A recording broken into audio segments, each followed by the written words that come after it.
It's time for another mini chainsaw review. It's got a 20-volt max battery on it. This one here comes with one battery, the charging cord. It is the 4-inch model by Seeker. About like the other one I did a while back. So let's see how she cuts here.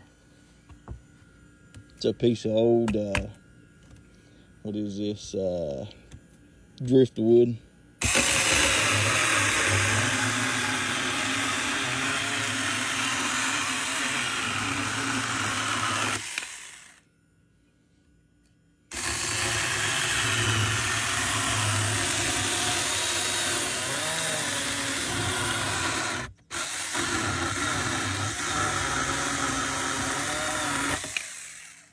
A little bit thicker than what the blade is, but that thing cuts slick as a whistle.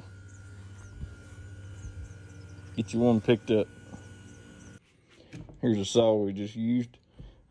Comes with a wrench to loosen your blade up. Comes with a small screwdriver to adjust the tension of your chain. Comes with a bottle of oil and your charger.